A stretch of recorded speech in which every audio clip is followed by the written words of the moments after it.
لا حول ولا قوة إلا بالله العلي العظيم اعوذ باللہ من الشیطان الرجیم بسم اللہ الرحمن الرحیم الحمد للہ رب العالمین والصلاة والسلام علی اشرف الانبیاء والمرسلین سیدنا و نبینا و شفیع ذنوبنا و طبیب نفوسنا مولانا مولا الکونین امام المشرقین والمغربین جد الحسن والحسین حبیب الہ العالمین بالقاسم محمد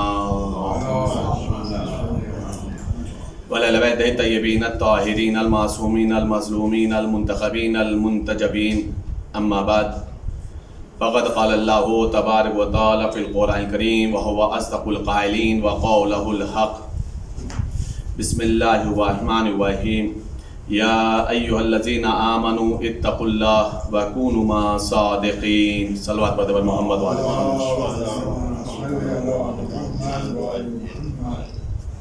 عزیزان گرامی، حضرت امام مظلوم کربلا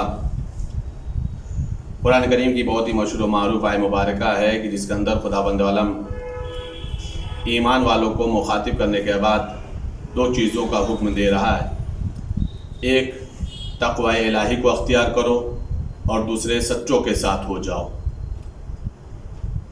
تقوی کی بھی جو دعوت اللہ نے دیا وہ صاحبان ایمان کو دیا ہے، اور جو سچوں کے ساتھ ہونا ہے اس کے لیے بھی خداوند عالم نے ایمان والوں کو ہی کہا ہے۔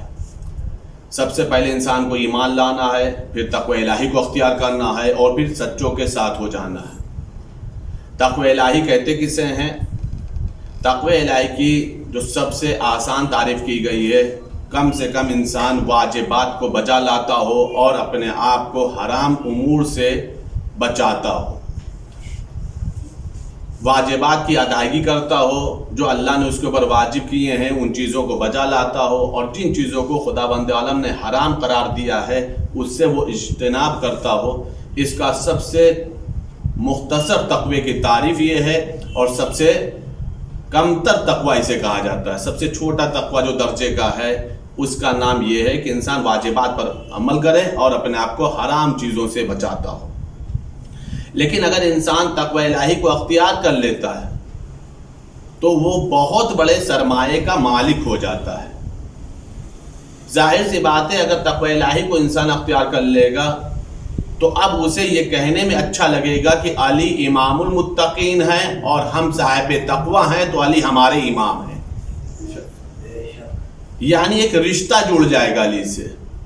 جب تک انسان تقوی اختیار نہیں کرے گا تب تک وہ یہ تو کہہ سکتا ہے کہ علی امام المتقین ہیں، لیکن وہ خود اپنے طور پہ مطمئن نہیں ہو سکتا ہے کہ ہم نے جب تقوی اختیار نہیں کیا ہے تو علی ہمارے امام کیسے ہوئے۔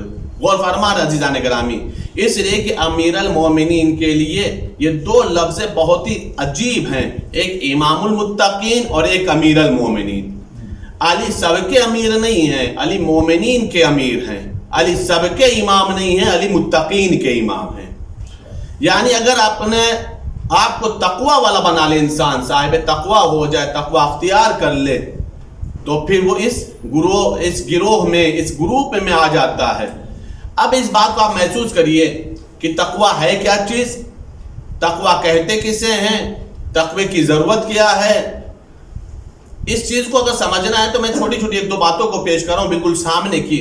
انشاءاللہ تعالی اگر دل و دماغ میں بات اتر گئی تو تقوی کا مفہوم سمجھ میں آ جائے گا۔ قرآن کریم میں خداوند عالم ارشاد فرما رہا ہے کہ زاد راہ، سب سے اچھا زاد راہ جو ہے وہ تمہارا تقوی ہے۔ زاد راہ کا مطلب کیا ہے؟ چونکہ ہمیں آخرت کا سفر کرنا ہے، ہمیں خداوند عالم سے ملاقات کرنا ہے، ہمیں اس دنیا کو چھوڑ کر کے آخرت کی دنیا کی طرف کوچ کرنا ہے۔ جیسے ہم اس دنیا کے لیے اپنے تمام اسبابوں کا، تمام سامانوں کا خیال رکھتے ہیں، ویسے ہی آخرت میں جو چیز کام آنے والی ہے اس چیز کا نام ہے تقوی۔ آخرت میں وہ انسان فائدے مند رہے گا، آخرت میں وہ انسان کامیاب اور کامران کہلائے گا کہ جو تقوی کے ساتھ اللہ سے ملاقات کرے گا۔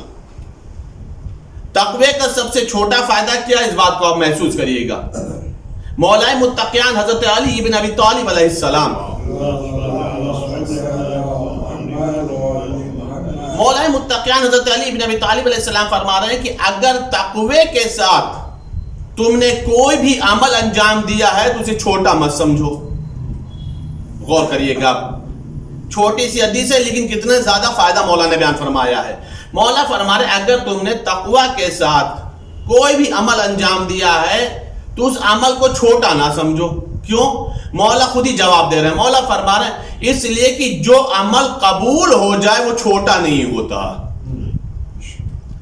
جو عمل اللہ کی بارگاہ میں قبول ہو جائے وہ عمل چھوٹا نہیں ہوتا، اور اللہ سب کے عمل کو قبول بھی نہیں فرماتا. قرآن میں خود ہی آواز دیتا ہے خداوند عالم انما یتقبل اللہ من المتقین. ہم عمل سب کے نہیں قبول کرتے ہیں، ہم عمل اسی کا قبول کرتے ہیں جو صاحبان تقوی ہوا کرتے ہیں.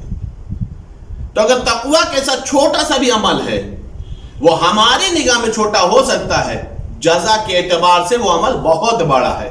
اس لیے کہ مولا فرما رہے ہیں کہ وہ عمل اللہ کی بارگاہ میں قبول ہو گیا ہے. تقوی کہتے کس سے ہیں اس بات کو ہم نے سمجھایا. اب اس بات کو آپ غور کریے گا. تقوی کے مقابلے میں جو انسان ایک تقوی والا ہے اور ایک تقوی کے مقابلے والا، اسے کہتے ہیں فاسق و فاجر. ایک ہے متقی انسان جو خوف خدا رکھنے والا ہے، جس کے دل میں اللہ کا ڈر بیٹھا ہوا ہے، وہ کوئی بھی عمل انجام دیتا ہے تو اس کی نگاہ میں ارادہ مشیت ہوتا ہے، رضا مشیت ہوتا ہے، کہیں ایسا نہ ہو اس عمل سے اللہ ناراض ہو جائے. اس کے برخلاف متقین کے برخلاف ایک گروہ ہے جسے کہتے ہیں فاسق و فاجر. فاسق و فاجر کسے کہتے ہیں؟ جو علی الاعلان گناہ کرتا ہو، تقوی نہ اختیار کرتا ہو، خوف خدا اس کے دل میں نہ ہو، وہ اللہ کا ڈر اس کے قلب میں نہ ہو، وہ یہی سمجھتا ہو کہ جو کچھ ہے ہم ہی ہیں، ہماری باز پرس نہیں ہوگی، ہم سے سوال و جواب نہیں ہوگا، آخرت کا یعنی کوئی مطلب نہیں ہے. اس لیے کہ اگر آخرت ہوگی دماغ میں تو خوف خدا بھی ہوگا، خوف خدا ہوگا تو فسق و فجور نہیں کرے گا. تقوی کے مقابلے میں فسق و فجور ہے، متقی کے مقابلے میں فاسق و فاجر انسان ہے. توجہ چاہ رہا ہوں، کبھی بھی انسان جو صاحب تقوی ہوگا وہ کبھی بھی فاسق و فاجر پر بھروسہ نہیں کرے گا. غور کریے گا. تقوی کا تقاضا یہ ہے کہ تم خوف خدا جو رکھ رہے ہو تو پھر اسی حساب سے لوگوں سے ملاقات کرو، انہی لوگوں پہ بھروسہ رکھو جو خوف خدا رکھتے ہوں. اس لیے کہ جو اللہ ہی سے نہیں ڈرتا وہ بندہ سے کیا ڈرے گا؟ جس کے دل میں خوف پروردگار نہ ہو اس کے دل میں بندے کا خوف کہاں سے آنے والا؟ عزیزان گرامی، امام جعفر صادق علیہ السلام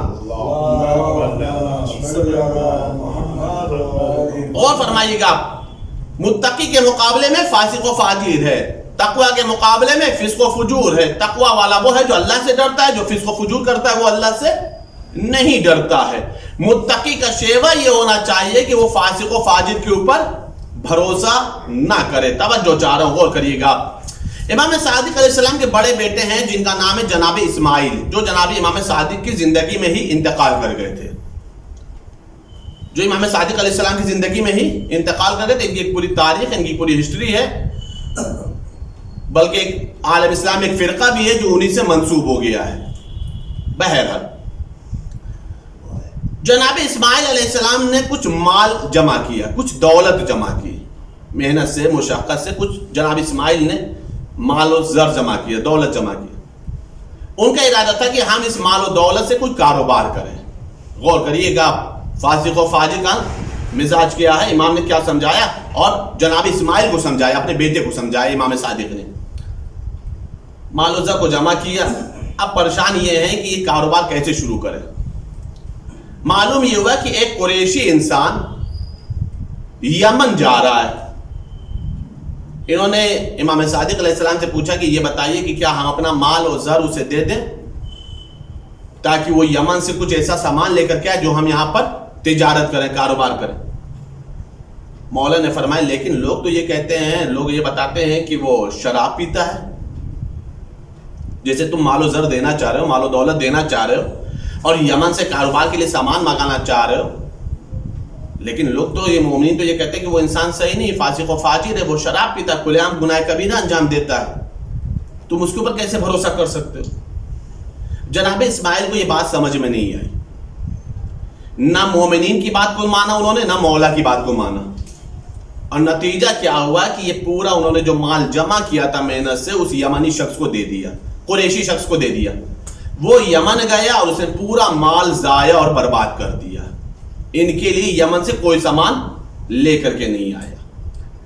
اب جناب اسماعیل پریشان ہے، کرے تو کیا کرے؟ اتفاق یہ ہوا کہ امام صادق علیہ السلام کے ساتھ جناب اسماعیل اگلے سال حج کے لیے گئے، اور جب امام صادق علیہ السلام کے ساتھ وہ حج کے لیے گئے تو بیت اللہ کے سامنے بیٹھ کر کے جناب اسماعیل دعا کر رہے تھے. غور کریے گا، جناب اسماعیل جو فرزند امام صادق ہیں دعا کر رہے تھے، اے میرے معبود، جو میرا مال ضائع ہوا ہے، جو میرا مال برباد ہوا ہے، تو اس کا نعم البدل ہمیں دے دے، اس کے بدلے میں تو ہمیں کوئی مال عطا فرما دے تاکہ ہم کاروبار کریں. یہ جیسے ہی امام صادق نے دعا کا جملہ سنا، ایک مرتبہ اپنی جگہ سے اٹھ کر کے آئے، جناب اسماعیل کے کندھے پر ہاتھ رکھا، اور ہاتھ رکھنے کے بعد ایک جملہ فرمایا، اے میرے لال، ایسی دعا نہ کرو، یہ دعا نہ کرو، اس لیے کہ اس چیز کا نعم البدل نہیں ہوتا. کہا بابا کیوں نہیں ہوتا؟ کہ اس لیے کہ اللہ نے تمہیں عقل دیا تھا، مومنین نے گواہی دی تھی کہ سامنے والا فاسق و فاجر ہے، میں نے بھی تمہیں منع کیا تھا کہ بیٹا وہ شرابی، اس کے حوالے مال نہ کرو، لیکن نہ تم نے مومنین کی بات کی تصدیق کی اور نہ ہی ایمان کی بات کے اوپر تم نے اعتماد کیا. تم نے جو بھروسہ کیا وہ شرابی اور فاسق و فاجر کے اوپر بھروسہ کیا، اسی لیے تمہارا مال ضائع ہو گیا، اسی لیے تمہارا مال برباد ہو گیا. عزیزان گرامی، بات سمجھ میں آ گئی. اگر انسان فاسق و فاجر پہ بھروسہ کرتا ہے تو ممکن ہے جیسے اسماعیل کا مال ضائع ہو گیا، کہیں ایسا نہ ہو کہ کبھی انسان کا ایمان بھی ضائع ہو جائے. ایمان بھی ضائع ہو سکتا ہے، انسان کا ایمان بھی خطرے میں پڑ سکتا ہے. اس لیے کبھی بھی انسان فاسق و فاجر پہ بھروسہ نہ کرے. بھروسہ کرنا ہے تو صاحبان تقوی پہ بھروسہ کرے، متقین کے اوپر بھروسہ کرے. متقین پہ بھروسے کا فائدہ کیا ہوگا؟ چونکہ اس کے دل میں خوف خدا ہے، نہ ہی وہ غلط مشورہ دے گا، نہ ہی تمہارے ساتھ ہیلے کرے گا، نہ مکر کرے گا، نہ فریب کرے گا، نہ دھوکہ کرے گا، نہ ہی تمہیں گمراہ کرے گا. کیوں؟ اس لیے کہ اس کے دل میں خوف پروردگار ہے. اسے اس بات کا علم ہے کہ ہمیں مرنے کے بعد اپنا چہرہ اللہ کو دکھانا. لیکن فاسق و فاجر پر اگر انسان بھروسہ کرتا ہے تو جیسے کبھی مال نقصان ہو سکتا ہے، ممکن ہے کبھی انسان کا ایمان بھی ضائع ہو جائے. انسان کے ایمان میں تزلزل پیدا ہو سکتا ہے، انسان کا ایمان بھی خطرے میں پڑ سکتا ہے. کبھی بھی انسان صاحبان تقوی پہ بھروسہ کرے، کبھی فاسق و فاجر پہ بھروسہ نہ کرے. تاریخ اسلام کی ایک عظیم شخصیت ہے جناب ابو ذر غفاری. تقوی کا مفہوم کیا، اس بات کو آپ سمجھیے گا. جناب ابو ذر غفاری، تاریخ یہ بتا رہی ہے کہ بہت ہی کم خوراک تھی. تقوی سمجھیے گا، تقوی کا مفہوم بتا رہا ہوں. ایک کھجور کھاتے تھے، ایک گلاس پانی پیتے تھے، کبھی کبھی ایک دو نانے گندم کھا لیتے تھے. کبھی کبھی روزانہ گندم کی روٹی بھی ان کو نصیب نہیں تھی. جسم پر پوشیدہ لباس پہنتے تھے. ایک شخص ان سے ملنے کے لیے آ گیا جناب ابو ذر غفاری سے. تقوی کا مفہوم سمجھیے گا. جناب ابو ذر غفاری سے ملنے کے لیے جب وہ ایک شخص آیا تو ایک مرتبہ جناب ابو ذر کی حالت کو دیکھا. ابو ذر کو اس نے کبھی پہلے دیکھا نہیں تھا، سن رکھا تھا کہ ایمان کے 90 درجے پر ہیں. کہ ابو ذر آپ ہیں؟ کہاں؟ کہ آپ ایمان کے 90 درجے پر ہیں. کہاں؟ کہ لیکن حالت آپ کی ایسی ہے. وہ یہ سمجھ رہا تھا کہ جس کا جتنا زیادہ ایمان ہوگا اتنا ہی زیادہ سرمایہ ہوگا. کہ جب تم مان رہے ہو کہ میں ایمان کے درجے پر ہوں، 90 درجے پر، تو اس کا مطلب میرے پاس دولت ایمان ہے، سرمایہ دنیا نہیں ہے. اس نے کہا لیکن آپ کے پاس صرف یہی ایک بوسیدہ لباس ہے. کہاں یہ بوسیدہ لباس ہے؟ کہ آپ کھاتے کیا ہیں؟ کہ ایک گلاس پانی پی لیتا ہوں، میرے پاس بھیڑ بکریاں ہیں، میں ان سے دودھ نکال لیتا ہوں، وہ نوش فرما لیتا ہوں.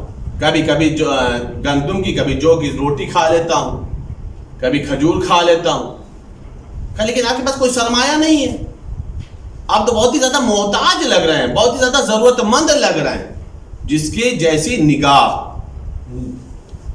اس کو ابوذر کے قلب پہ اگر نگاہ پڑتی تو سمجھ میں آتا کہ ابوذر کتنا امیر ہے، ابوذر کتنا دولت مند ہے. لیکن اس کی جو کیفیت ہے، اس کی جو نگاہ ہے، وہ صرف ابوذر کے جسم کے اوپر ہے. تو جسم ابوذر بتا رہا ہے کہ ابوذر غریب ہے، لیکن قلب ابوذر بتا رہا ہے کہ ابوذر بہت بڑا امیر ہے، بہت بڑی دولت ہے. روایت یہ بتا رہے ہیں کہ ایک مرتبہ کہا بہت ہی زیادہ حالات آپ کے نادار لگ رہے ہیں. ابوذر نے جب دیکھا کہ یہ بہت ہی زیادہ مجھے حقیر سمجھ رہا، تو ابوذر نے ایک جملہ فرمایا، یہ نہ سمجھو میرے پاس یہی ایک لباس ہے، ایک لباس اور بھی ہے. کہ وہ کون سا ہے؟ کہ وہ لباس میرے لیے نماز کے لیے ہے، جسے میں صرف نماز کے وقت پڑھتا ہوں. اور حقیقت میں قرآن میں جو لباس کہا گیا اسے لباس تقوی کہا گیا ہے. بہترین لباس لباس تقوی ہے، اور اللہ کا لاکھ لاکھ شکر ہے کہ اس نے ہمیں لباس تقوی سے محروم نہیں رکھا. اللہ نے ہمیں لباس تقوی عطا فرمایا. لیکن آپ کی حالت کو دیکھ کر کے لگتا ہے کہ آپ بہت ہی زیادہ ضرورت مند ہیں، بہت ہی زیادہ محتاج ہیں. جناب ابوذر نے جو بار بار اس کی تکرار کو دیکھا تو ایک مرتبہ آسمان کی طرف رخ کر کے جناب ابوذر نے ایک جملہ کہا، میرے معبود یہ صحیح کہہ رہا ہے کہ میں ضرورت مند ہوں، میں محتاج ہوں، لیکن میرے معبود اس کے نظریے کے مطابق میں محتاج نہیں ہوں، میں ضرورت مند نہیں ہوں، بلکہ میں تیرا محتاج ہوں، میں تیرا ضرورت مند ہوں. بس فرق یہ ہے، یہ سمجھ رہا ہے کہ میں دولت کا محتاج ہوں، میں چاہتا ہوں کہ میں مغفرت کا محتاج نہ رہوں، میں مغفرت کا محتاج نہ رہوں. میرے معبود اگر میں محتاج ہوں تو صرف اور صرف تیری مغفرت کا محتاج ہوں. سامنے والے نے کہا کہ اللہ نے آپ کو اتنا زیادہ قریب دیا، قربت دی امیر المومنین کی، اگر آپ چاہتے تو بہت سرمایہ اکٹھا کر سکتے تھے، اب بہت زیادہ تمنگری والے ہو جاتے، بہت زیادہ دولت مند ہو جاتے. جناب ابوذر نے اب اس کے نبض پر ہاتھ رکھا اور رکھنے کے بعد ایک جملہ فرمایا، کہا دیکھ میں جانتا ہوں فلاں نے بہت دولت جمع کی تھی، جو ان کا حق نہیں تھا وہ بھی انہوں نے رکھ رکھا تھا، جو ان کی ضرورت سے زیادہ تھا انہوں نے اسے بھی رکھ رکھا تھا، لیکن آج وہ زمین پر نہیں ہے لیکن دولتیں موجود ہیں، سرمایہ موجود ہے. اور میرے مولا امیر المومنین نے ایک جملہ فرمایا ہے، اتنا یاد رکھو، اللہ کے حلال میں حساب ہے، حرام میں عذاب ہے. اللہ کے حلال میں حساب ہے، حرام میں عذاب ہے. میں اللہ کی بارگاہ میں اتنا دیر تک کھڑا نہیں ہو سکتا کہ خداوند عالم سے ایک ایک چیزوں کا حساب دے سکتا. میں نے اتنا ہی جمع کیا ہے، اتنا ہی سرمایہ رکھا ہے جتنا میری صلاحیت ہے کہ میں اللہ کی بارگاہ میں کھڑا ہو کر کے حساب دے سکوں. عزیزان گرامی غور فرمایا آپ نے، یہ ہے مفہوم تقویٰ. انسان جسم کے ظاہری اعتبار سے سمجھتا غریب ہے، لیکن جو متقی ہوتا ہے، جو مومن ہوتا ہے، وہ روحانی طور پر بہت ہی امیر ہوتا ہے. اس لیے کہ جو تقویٰ اور ایمان کی دولت ہے، یہ یہاں پہ تو نہیں سمجھ میں آتی، آخرت میں سمجھ میں آئے گی. وہی انسان کامیاب کہلائے گا، وہی انسان کامران کہلائے گا، وہی انسان حقدار جنت کہلائے گا جو دولت ایمان اور دولت تقوی کے ساتھ گیا ہوگا. عزیزان گرامی، جن کی سیرت کو اختیار کر کے انسان متقی بنتا ہے، جن کی زندگی کے اوپر نقش قدم کے اوپر چل کر کے انسان مومن اور متقی کہلاتا ہے، دنیا نے ان عظیم شخصیتوں کی قدر نہیں کی. ماہ ازاں چل رہا ہے، ایام ازاں ہیں، کائنات کے گوشے گوشوں میں امام حسین علیہ السلام کی مجلس برپا ہیں. ہر ایک شہزادی کونین کو حسین کا پرسہ دیتا ہے، امام زمانہ کو پرسہ دیا جاتا ہے. مجلس کوئی بھی ہو ذکر حسین کا ہی ہوتا ہے، مظلومیت کربلا والوں کی ہی بیان کی جاتی ہے، اس لیے کہ کائنات میں کربلا والوں سے زیادہ کوئی مظلوم گزرا ہی نہیں ہے.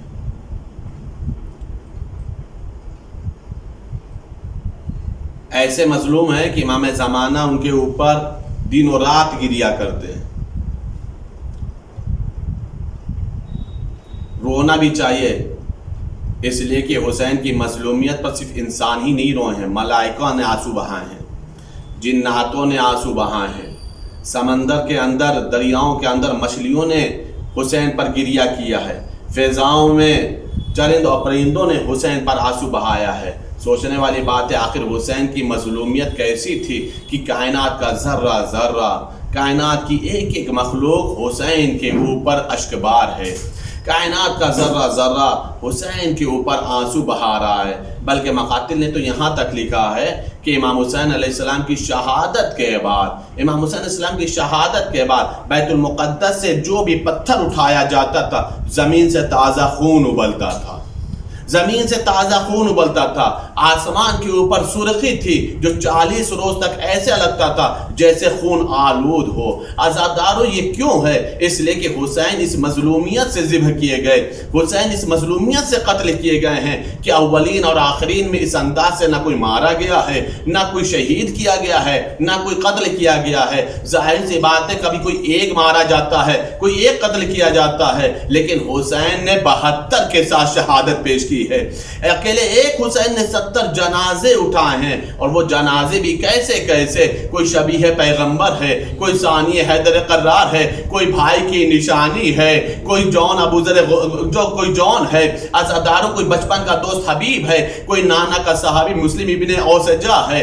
عزادارو سوچنے والی بات ہے ایک دوپہر میں حسین نے اتنے لاشوں کو اٹھایا ہے. یہ حسین کا صبر ہے، یہ حسین کا عزم ہے، یہ حسین کا استقلال ہے.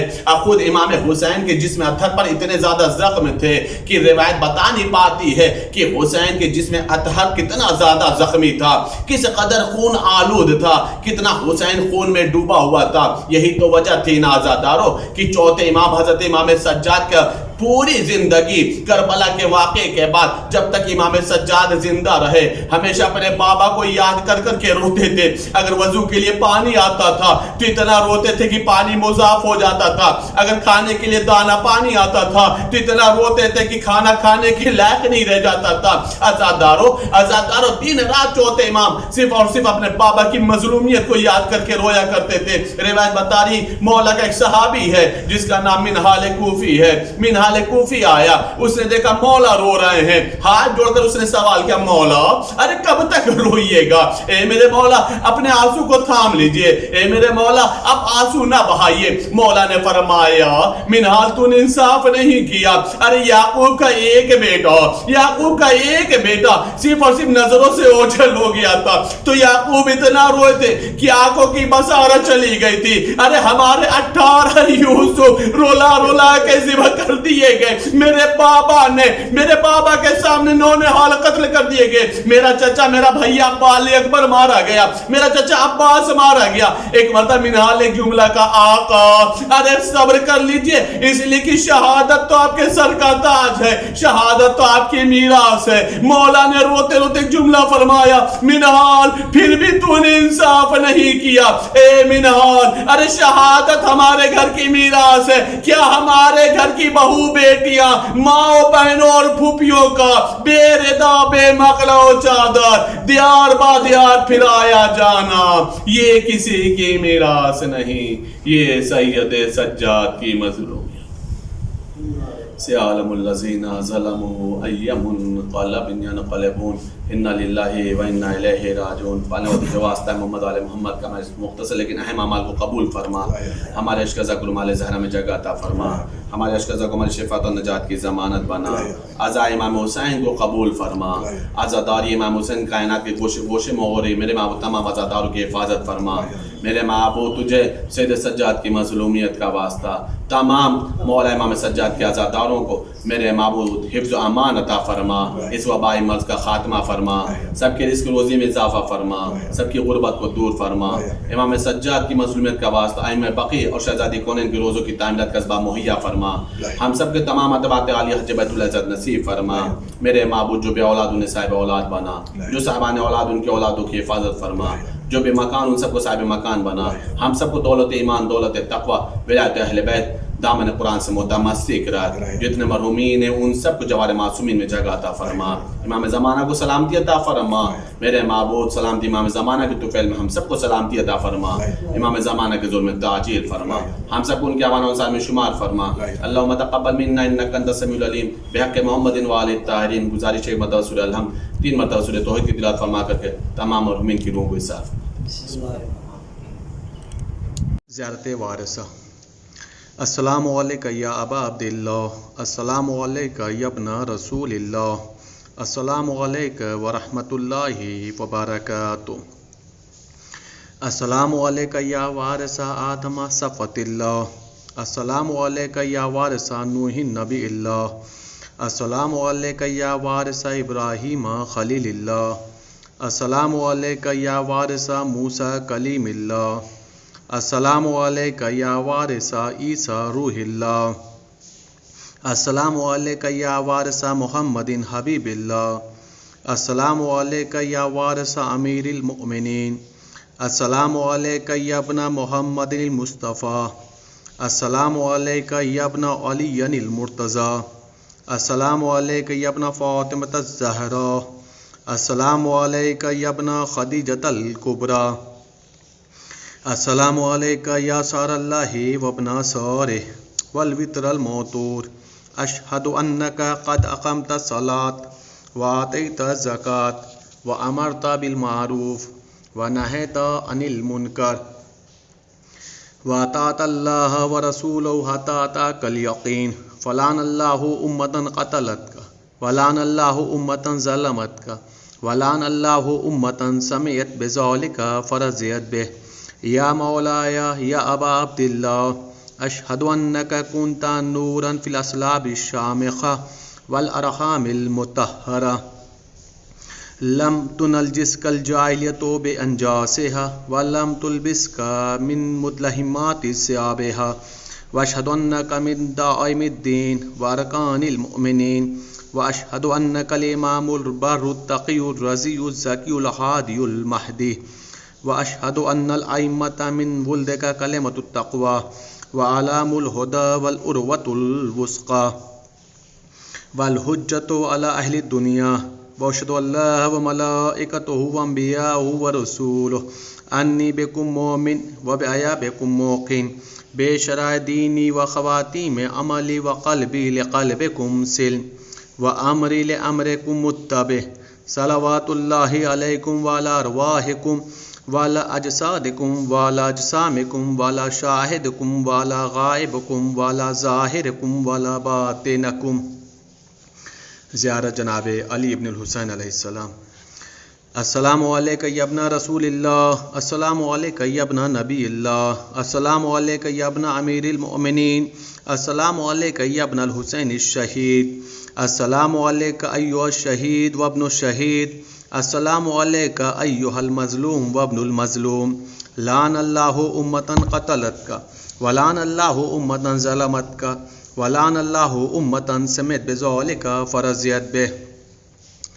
زیارت جملہ شہداء کربلا علیہم السلام. السلام علیکم یا اولیاء اللہ وحباؤہ. السلام علیکم یا اصفیاء اللہ واوداؤہ. السلام علیکم یا انصار دین اللہ. السلام علیکم یا انصار رسول اللہ. السلام علیکم یا انصار امیر المؤمنین. السلام علیکم یا انصار فاطمۃ الزہراء سیدۃ نساء العالمین. السلام علیکم یا انصار ابی محمد الحسن ابن علی الولی الناس. السلام علیکم یا انصار ابی عبداللہ. بے ابی انتم و امی طبتم وطابت الارض التي فيها دفنتم وفزتم فوزا عظیما. فیا لیتنی کنت معکم فافوز معکم. زیارت جناب عباس علیہ السلام. السلام علیکہ یا مولا ابو الفضل عباس علیہ السلام یا ابن امیر المؤمنین علیہ السلام.